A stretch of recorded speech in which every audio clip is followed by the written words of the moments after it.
Hello everyone. So I welcome you all in this new video which is based on job letter writing. So guys ये question बहुत ही ज़्यादा important है और हर साल इसमें से क्वेश्चन देखने को मिलता है आपकी 12th क्लास के सीबीएसई के इंग्लिश के पेपर के अंदर।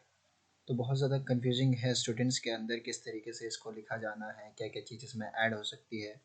गाइस मैं आपको सिखाने वाला हूँ कि आप कितने आसान तरीके से आसान अल्फाजों का यूज़ कर कर आसान वर्ड्स का यूज़ कर कर आप जॉब लेटर के क्वेश्चन को डील कर सकते हैं अपने एग्ज़ाम के अंदर। सो गाइज बहुत ही जल्दी आपके एग्ज़ाम आने वाले हैं। आई थिंक 24th को आपका एग्ज़ाम है। So without any further ado let's start this video with this beautiful question which is job letter writing. So guys किसी भी लेटर को लिखने से पहले बहुत ज़रूरी होता है कि आप उसके फॉर्मेट को जान लें। तो फॉर्मेट आप सभी को पता होना चाहिए और मेरे ख्याल से पता ही होगा कि सबसे पहले किसी भी लेटर के अंदर अगर फॉर्मल लेटर की बात की जाए तो उसके अंदर सेंडर एड्रेस आता है। सेंडर एड्रेस वो होता है यानी जो लेटर लिख रहा है, ठीक है, जो लेटर लिख रहा है उसी का एड्रेस आना है। उसके बाद डेट आती है। डेट का मतलब गाइस यहाँ पर आपको इंटरनेशनल पैटर्न को फॉलो करना होता है, नहीं तो आपके मार्क्स कट जाएंगे। उसके बाद रिसीवर एड्रेस होता है कि किसको ये लेटर लिखा जा रहा है। मान लीजिए किसी कंपनी ने अगर कोई पोस्ट निकाली है तो यहाँ पर वो कंपनी रिसीवर एड्रेस होगी और आप लिखने वाले हैं तो आप सेंडर होंगे यानी भेजने वाले हैं। उसके बाद आपका सब्जेक्ट आता है कि भाई सब्जेक्ट क्या है, किस विषय में ये लेटर को लिखा जा रहा है। इसके बाद आप सैल्यूटेशन यानी ग्रीटिंग्स लिखेंगे, रिस्पेक्टेड सर, रिस्पेक्टेड मैम। और अक्सर बच्चों के अंदर ये सवाल होता है कि सर हमें कैसे पता लगेगा कि हम रिस्पेक्टेड सर लिखें या मैडम।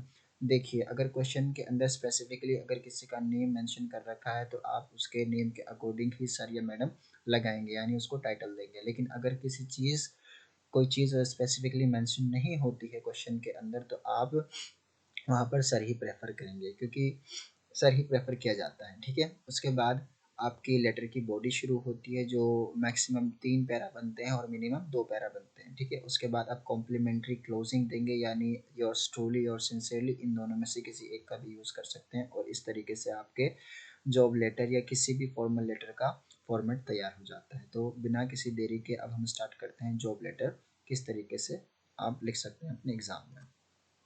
सो गाइस यहाँ पर मैंने एक फिक्शियस क्वेश्चन लिया है और कुछ वर्ड्स और कुछ फ्रेजेस लिखने की कोशिश की है जिनके ज़रिए से आप किसी भी जॉब लेटर के क्वेश्चन को आसानी से डील कर सकते हैं। तो आप देख सकते हैं सबसे पहले मैंने यहाँ पर एड्रेस लिखने की कोशिश की, सेंटर एड्रेस के सेंटर एड्रेस मैंने अभी आपको समझाया क्या होता है, ये फिक्शियस एड्रेस है। So house number 632 Karol Bagh Delhi. और यहाँ पर भी मैंने international pattern of date follow किया है।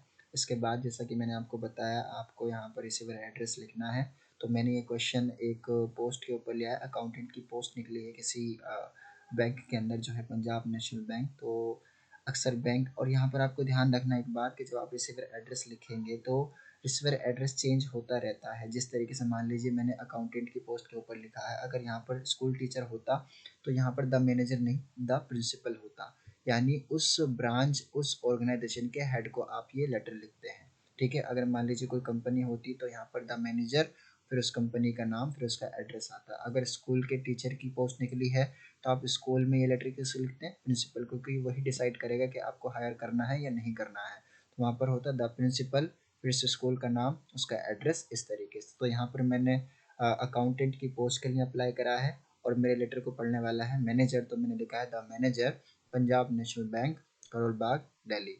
फिर उसके बाद आपको सब्जेक्ट स्पेसिफाई करना है और आपको डिट्टो लाइन लिख देनी है। बस एक चीज़ का ख्याल रखना है, जैसे फॉर द पोस्ट ऑफ, अगर मैं किसी जिस पोस्ट के लिए अप्लाई कर रहा हूँ उस पोस्ट का नाम, फॉर एग्जांपल मैं यहाँ पर अप्लाई कर रहा हूँ अकाउंटेंट के लिए तो मैंने लिखा for the post of accountant. मान लीजिए अगर मैं टीचर के लिए अप्लाई करता तो for the post of teacher. मान लीजिए अगर मैं डॉक्टर की पोस्ट के लिए अप्लाई करता तो for the post of this that and that doctor. जो भी आप किसी पोस्ट के लिए अप्लाई करना चाहते हैं उस पोस्ट का नाम आपको स्पेसिफिकली मेंशन करना है। ठीक है गाइज, आगे बढ़ते हैं। तो यहाँ पर मैंने उन वर्ड्स को लिखने की कोशिश की है जो विदाउट चेंज आप बिल्कुल डिट्टो अपने एग्जाम में लिख सकते हैं और आप इनसे काफ़ी फ़ायदा उठा सकते हैं। टेंशन लेने वाली बात कोई नहीं गाइस। फिर आप यहाँ पे लिखेंगे रिस्पेक्टेड सर और इस तरीके से आप अपने लेटर को स्टार्ट करेंगे। It is in response to the advertisement published in यहाँ पर आप किसी भी एक न्यूज़पेपर का नाम दे सकते हैं, जिस तरीके से मैंने हाईलाइट कर रखा द हिंदू, आपको द इंडियन एक्सप्रेस, जो भी आप अखबार का नाम देना चाहें उस अखबार का नाम दे सकते हैं, ठीक है। So this is in response to the advertisement publish in the Hindu, मैंने ले लिया है कि ये मैं लेटर लिख रहा हूँ किसके रिस्पॉन्स में, एक एडवर्टीजमेंट के रिस्पॉन्स में जो पब्लिश हुआ था द हिंदू में। और गाइस यहाँ पर आप चाहो तो डेट भी मेंशन कर सकते हो, ऑन ऑन जो भी आप डेट लिखना चाहो आगे डेट लिख सकते हो, और आप आगे बताओगे फॉर द पोस्ट ऑफ, जैसा कि मैंने आपको बताया कि यहाँ पर आप पोस्ट को चेंज कर देना, जिसकी भी पोस्ट आ रही है आपके क्वेश्चन में, उस पोस्ट को आप चेंज कर सकते हो, टीचर, डॉक्टर, लॉयर, जो भी आप करना चाहो, रिसेप्शनिस्ट, उसको चेंज कर देना। और ये सारे ही वर्ड्स आप अपने एग्जाम में जॉब लेटर के लिए लिख सकते हो। आगे बढ़ते हैं, I offer my service for the same.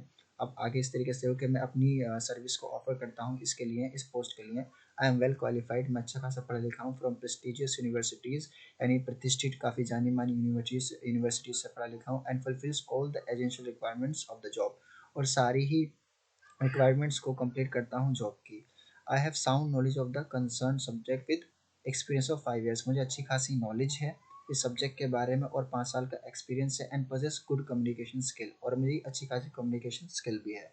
आप फिर पैरा चेंज कर सकते हैं, और अगर आप और बातें लिखना चाहें जॉब से रिलेटेड और द पोस्ट से रिलेटेड, तो आप इसके अंदर लिख सकते हैं, इसको एलोंगेट कर सकते हैं, और फिर आप इसका पैरा बदलेंगे। इसके मिनिमम 2 और ज़्यादा से ज़्यादा 3 पैरा ही बनते हैं गाइस, इससे ज़्यादा एक्सीड मत करना, नहीं तो आप नुकसान उठाओगे अपने एग्जाम में।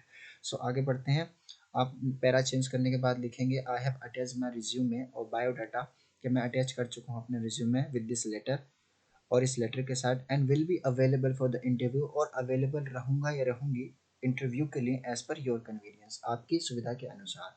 आई am sure you will surely give me an opportunity to prove my capability, मुझे यकीन है कि आप मुझे मेरी योग्यता को दिखाने के लिए एक मौका ज़रूर देंगे। इसके बाद आपको कॉम्प्लीमेंट्री वर्ड के साथ इसको एंड कर देना, योर सिंसियरली या योर ट्रूली।